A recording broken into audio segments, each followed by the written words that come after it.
We are halfway through the Candidates tournament, and it has been a hell of a ride. Javokhir Sindarov is just rampaging through the field. He beat Fabi, he beat Hikaru, he beat Wei Yi, he beat Pragg. The only player he hasn't been able to beat was Matthias Bluebaum. This thing is not over. Fabi is only a point and a half behind him, so he could catch up. On the other hand, he could have this sewn up in a bag in a day or two. The bottom three players are pretty much out of competition at this point. So we don't know how it's going to end, but we do know how it started. And today we are going to be looking back at the 5 best games of the Candidates tournament so far, or at least my favorite 5. Let's start with Fabiano Caruana versus Wei Yi in round 3.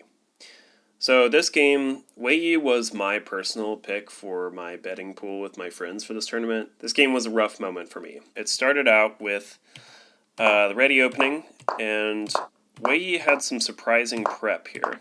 So pretty quickly, Black surprised White with this move. Knight back to b6. Why is this surprising? Well, because he is allowing Black to capture this knight and win a pawn. And in fact, win 2 pawns, right? Because whatever he captures back with, there's no way to defend it. If he had taken back with the knight, then he just drops the rook, right? So, this is what we get.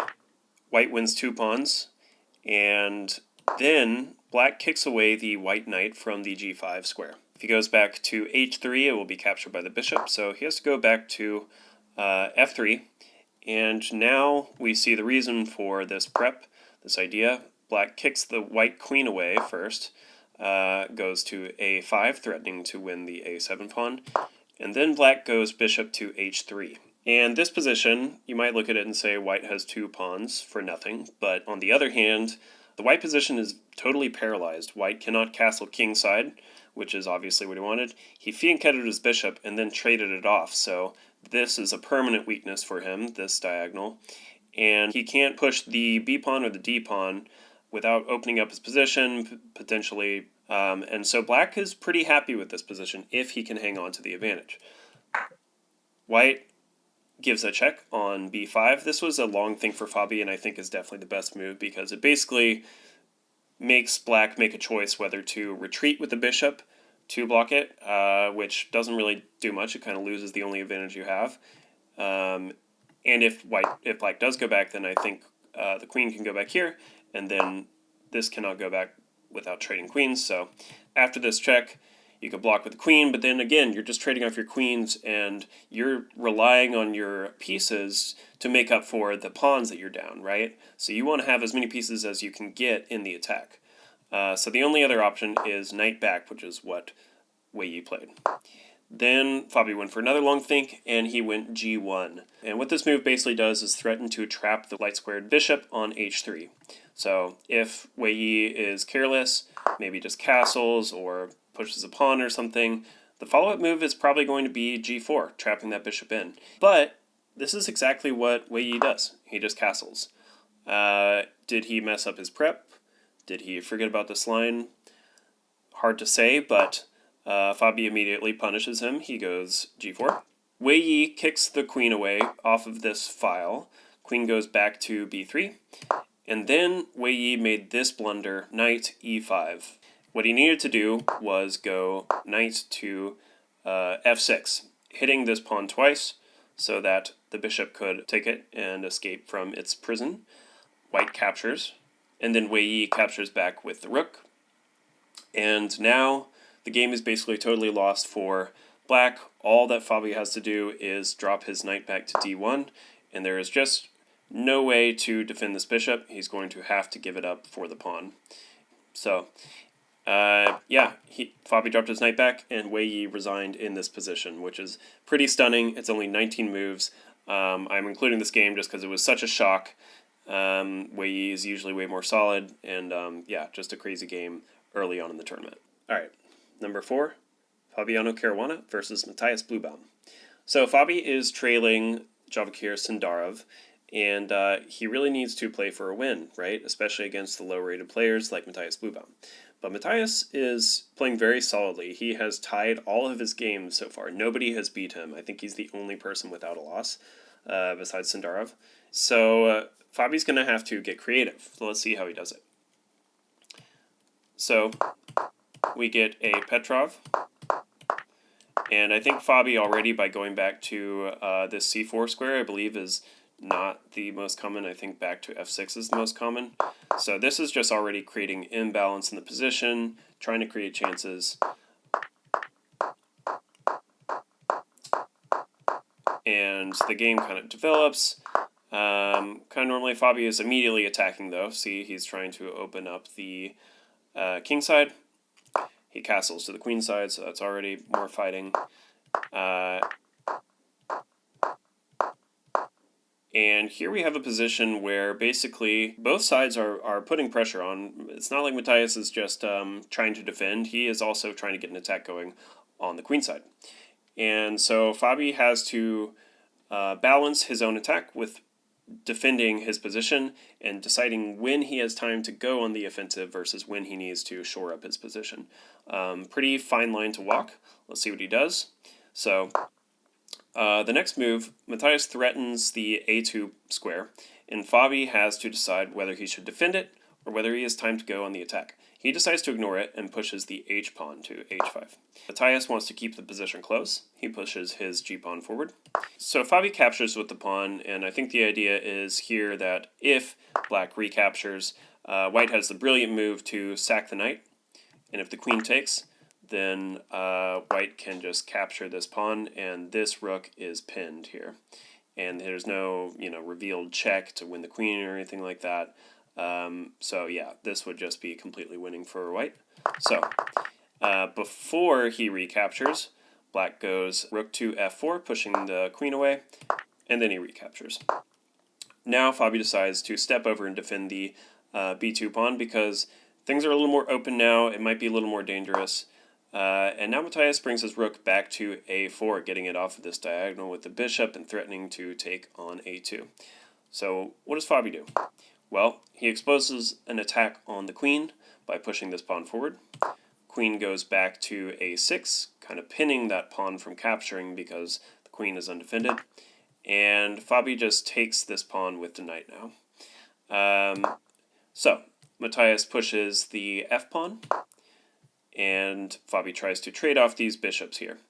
But he's also threatening now to take the f-pawn with the knight, and with the bishop on this diagonal, he can just marshal an attack really quickly. If Matthias takes back with the knight, the queen can infiltrate. So let's see what happens. Matthias takes this pawn on c4, and Fabi does exactly that. He takes the f-pawn, and Matthias takes back with the bishop. Fabi is now inside the black camp. He hits him with a check, and that's checkmate with h6. So pretty stunning attack. I think this was just a really good example of Fabi being able to balance his offense and his defense in a really dynamic position, just having full control of the timing, which is harder than it seems. Number 3. This is a really fun game that just happened in the most recent round before the rest day. This is round 7, Andrey Esipenko versus Wei Yi. So started out as a simple Petrov, went very wrong very quickly for Andrey Esipenko. So the first few moves happened, pretty normal, pretty standard. Trade off a piece, and black offers a bishop trade here, and here is where Andrey Esipenko went wrong. He dropped his bishop back to d2, and I think he wanted to get an attack in on the king side, keep the bishops on the board, probably try to castle queen side really quickly, and yeah, just see what happens. He's playing with white. He's having a pretty bad tournament. This would be a great way to get some momentum back. But Wei Yi immediately spots the problem with this position. He goes queen to e8. Now what is the problem? It seems like, why can't white just castle? Well, the issue is this. If he castles, we have the move queen a4, threatening the a2 pawn, and white is not able to defend it because he drops the rook. And if he wanted to push it to a3 instead, well, black just happily sacks the bishop, and white is going to fall apart very quickly. He's going to get his bishop into the game, probably bring his knight back, and then over to c4, open up the position. White is totally exposed. So instead, Esipenko sees these complications, and he decides to just sidestep the pin. He goes to d1 with his king. Not a very happy move, but desperate times. Black checks him anyway on a4. He sidesteps again to c1. And then Wei Yi smells blood in the water, and he knows that this is his opportunity to press for a win. He just starts launching his pawns forward. So, Esipenko opens his bishop up, throws his knight forward to f4, and Wei Yi just throws his other pawn forward, throws his c-pawn forward. And now Esipenko gets his bishop active. Wei Yi just takes, he's just opening things up. So now Esipenko brings his bishop back to hit the queen. Queen goes back to a6. He recaptures, and now Wei Yi gets his bishop active. The king sidesteps into b1, which is even less happy than before. I mean, he's just totally boxed in here, and we can see that this file is open, this rook is not in the game, but Wei Yi's rook is way happier. He brings it to the c file, and then white goes bishop back to d3, which is the best move, sort of stopping the progress of the b pawn for the moment as it is pinned to the queen. And now Wei Yi follows up with this move, which is brilliant. He throws his rook onto c4. Taking this rook would be positional suicide. Black would just retake with the pawn. Now he has nothing to defend himself along this diagonal, this white square diagonal. This file is open. This rook is going to come here. Yeah. What does white do instead? White drops his knight back. Black drops his knight back. And now white decides, well, hey, maybe I can get some sort of an attack going on the king side. It's a little too late for that, and Wei Yi just ignores it. He doubles up with the rook. White throws his h-pawn forward. He's still hoping against hope that he can get an attack going. Black pushes his pawn. Now if you take, he takes with the queen, threatening mate on c2. You can't block with the rook because you just check him here. The only choice is to block and then checkmate. So he pushes the pawn, and then white goes b3, and black goes bishop to b5. And this is brilliant because basically if white just does something like, push his pawn, try to continue his attack, black can actually sack the rook, and it doesn't matter what you take back with. Let's say he takes back with the rook. Well, you take the bishop on d3. If you go here, this is checkmate. If you do decide to give up the rook, it's check here, back here with a revealed check. White has to go back. Now you check again. Now you go back to c1, and then it's checkmate here. If he takes with the bishop, we still take on d3 with the bishop. He has to go here, even quicker checkmate. If he takes with the knight, we still take the bishop on d3. Knight takes back, queen takes. Black has to go to b2, and then this is checkmate. So white takes the rook, which doesn't really help. Black takes back. White wants to keep whatever shred of defense that he has still on the board, so he wants to keep this bishop, but black pursues it. He pushes his bishop to d3, key square, as we've been discussing. White tries to give up some material just to open his pieces up. He gives up the bishop and then goes knight back to c2. Black checks him on b8. White resigned here with this check, I believe, because, yeah, the only follow-up is to block with the knight. And then the follow-up would be queen to a3, threatening checkmate on b2. The only option is to give up your bishop, but then you sack the rook on b3, takes.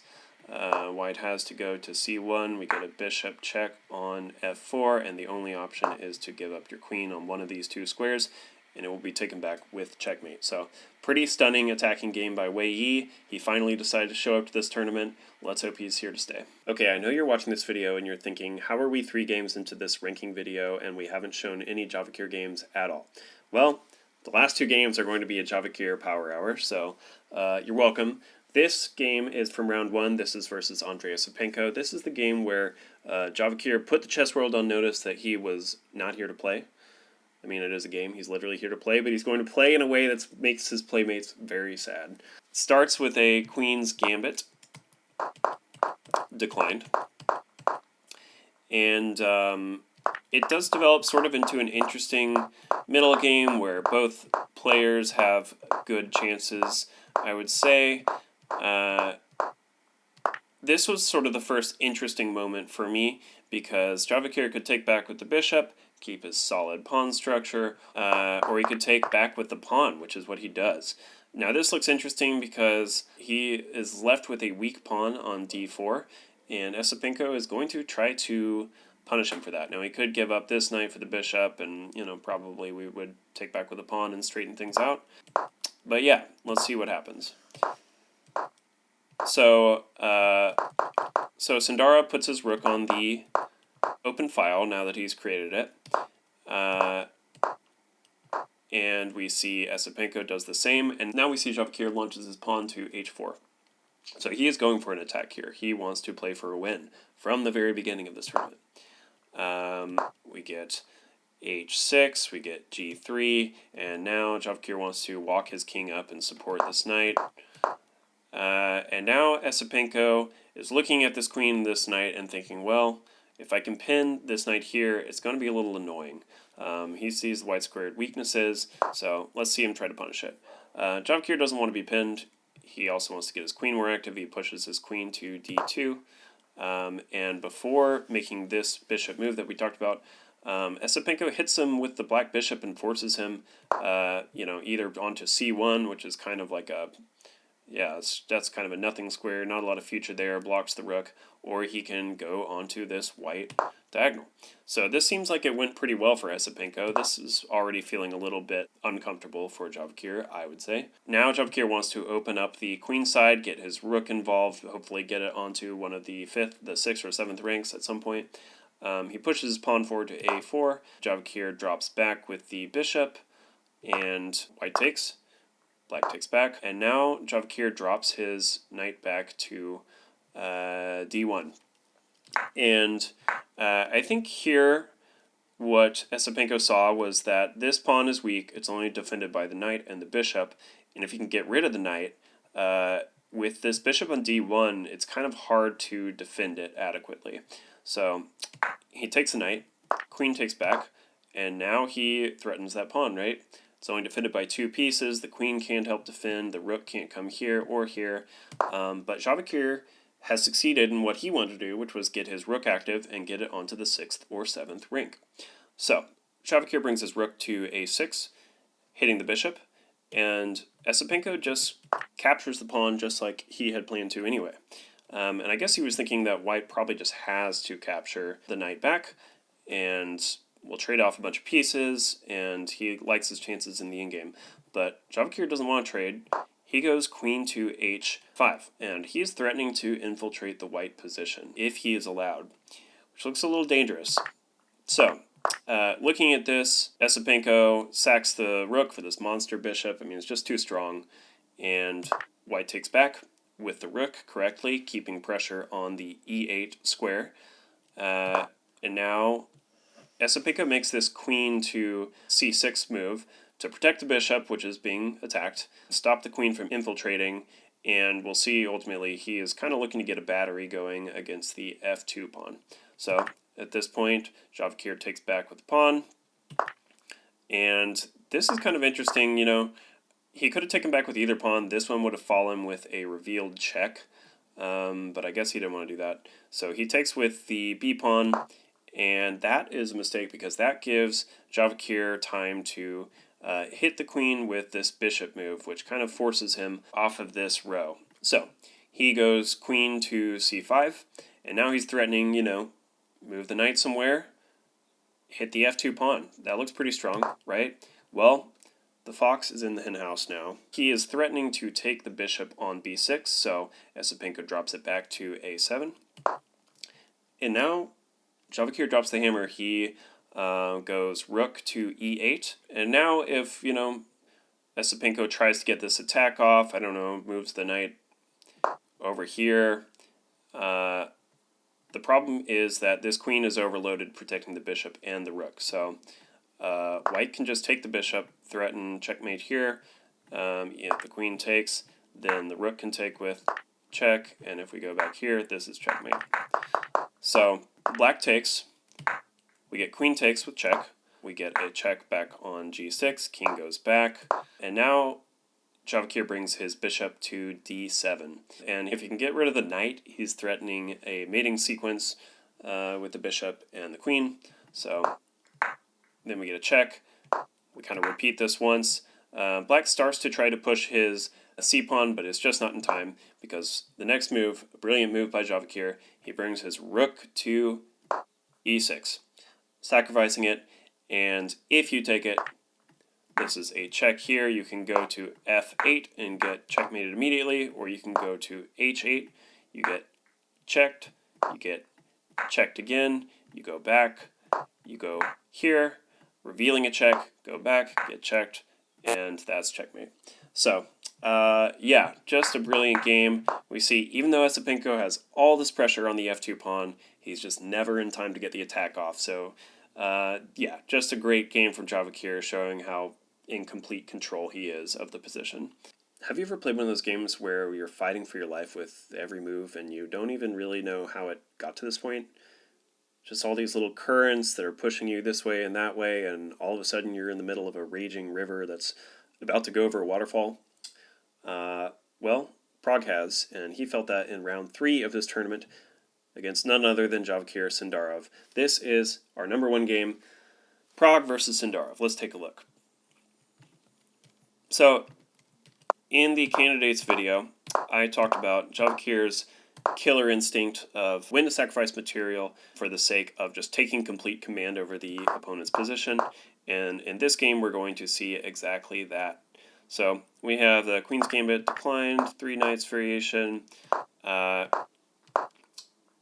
We're getting into this middle game position where White still has not castled, and he needs to do so quickly because Black has a lot of pieces out and is threatening to break through in the middle. Here we see Javokhir trying to do just that. He pushes the d4 pawn, trying to open things up before White can castle to safety. Pragg takes back with the bishop on f6, saying you're not in time to capture back with the pawn because now I will just win a piece. So he has to take back with the queen, otherwise he'll open up his own position too much. Pragg plays the best move, which is to hit the queen and the bishop here.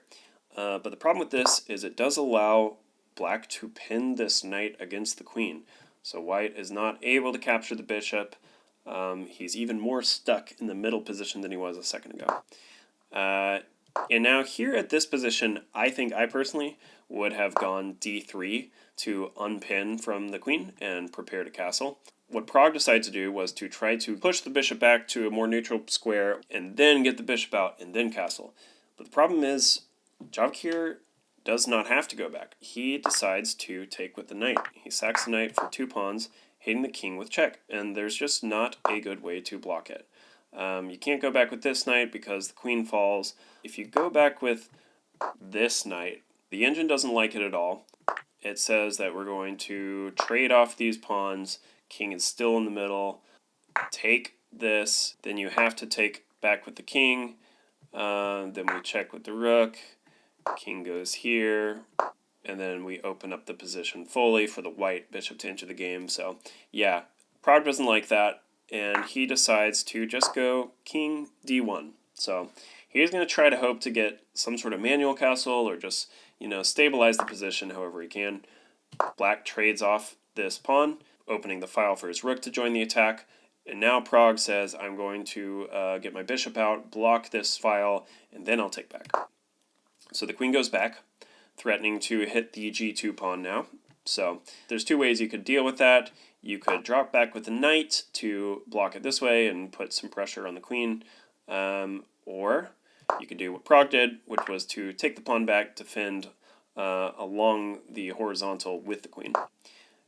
And now Javokhir just continues the attack. He throws his f-pawn forward, forcing this knight back. Then he puts pressure on the e-pawn. Now we have this move, queen to c3, which chess.com says was a mistake. I don't really understand this move. I guess he just wants to, grab control of this diagonal, get his queen a little bit more active. But Javokhir doesn't take the pawn, he just pushes his e-pawn forward, and he is threatening a fork. So Pragg drops his bishop back, and then he pushes the pawn forward anyway. Look how much in control he is with his pawns. Look how scrambled Pragg's position is. We get knight back. Then we get a pin on that knight from the rook. King sidesteps to try to avoid it. Queen comes to g5. Now we are again hitting this pawn with 2 pieces, so Pragg tries to defend it. And we can just see that, Javokhir is playing on both sides of the board. He's putting pressure over here, he's coming back with the queen over here, just forcing Pragg to make sort of these not ideal moves to try to hold the position together. And now he goes back to queen e7, and what he's threatening here is to go bishop to, let's say we just had, some sort of a silly move, whatever. We can go bishop to b4, and queen has to move, and then we pick up this knight with a fork, and then we win the rook. So, to try to avoid this, rook to e2 to defend the knight so the queen can move after it gets hit, bishop to b4, and the queen sidesteps to b2. Now, Javokhir just throws his a-pawn forward. I mean, look, this position is going to open up sooner or later, so kind of unavoidable. But Pragg sees a glimmer of hope here, I think, because he's saying, if I can get my knight onto d4, I can block this row, neutralize this rook, and there's no pawns on the c or the e file to dislodge this knight. And I'll be putting more pressure on the f-pawn. What's not to like? Javokhir allows it, goes rook to a6, and Pragg does get the knight here. Now we get queen to g5. And I guess he's sort of pinning this pawn here, so theoretically if he doubles up here, then he can take the rook, and if the queen takes, he can take with the other rook. Pragg sidesteps that pin, goes onto the b-file, but this looks pretty ugly. I mean, with the queen and the king lined up here, this is looking pretty dicey. And Javokhir just, again, playing both sides of the board, throws his h-pawn forward. I mean, there's no counterplay here at all. He doesn't have to worry about his king safety. So he wants to dislodge this knight, right? The queen is also protecting, this pawn here, which was attacked twice with the knights. And we get king to a2. At least it's behind a pawn here. Maybe it's somewhat safe. The knight is dislodged. It goes back, and Javokhir activates his light-squared bishop. We get rook to d1, so the queenside rook is finally in the game. We get rook to c8, knight to d2, and rook to b6. So threatening some discoveries, right? He can move this bishop, somewhere. If he can defend this rook, then it's looking pretty dangerous. Plus the king is just even more trapped in this corner. And now Pragg makes this move, which I think is just kind of like an exhaustion move. He had been defending for so long. He's down to 4 minutes, 3 minutes and 23 seconds. I think he was just hoping against hope that he could get some counterplay here by checking the queen along this diagonal and then getting his pieces out into the middle of the board. But you can see they're all really boxed in this corner. So he goes pawn to c5, and I think that black can take back with either piece, and it works out fine for him. He takes back with the rook, and now we give this check to the king, but the problem is the king just sidesteps, and now Pragg brings his queen out, hitting the bishop here, but with all these pieces over in this corner, and the queen sort of leaving home. This reminds me of like a bird leaving its babies in the nest unprotected to go forward for food or something. And you just can't do that when there's a predator lurking around, and Javokhir is a predator, and he will find the winning sequence. So the issue is this. Brilliant sacrifice of the rook on c2, and the problem is if you take back with the knight, you win the queen. This is a fork. So to avoid that, Pragg goes b1. Stepping onto this revealed check here, hitting the rook, but Javokhir just sacks the rook again. And now if you take with either rook, the problem is this falls with check. You're not in time to do anything else, no matter where you go. In this case, Pragg went back to b2, and Javokhir just grabbed another pawn. We get takes, takes, takes, and Javokhir offers a trade here, but the issue is just 1, 2, 3, 4, 5, 6 pawns versus 2 pawns with a single rook left in the endgame. I mean, this is completely lost. So in this position, Pragg resigned, but I think this is Javokhir's best game of the tournament so far. Stunning results across the board for Javokhir. So very excited to see what comes next. Thank you for watching. Rosie and I appreciate it. If you enjoyed this video, please consider formally liking it and subscribing. We are a new channel, so every little bit of support helps the algorithm help us. I probably will make a video for the women's candidate section as well, because some of those games have been even crazier, but I just need a little bit more time to immerse myself into those games, so that may happen after the tournament is over. But thank you for watching, and I hope you have a great day.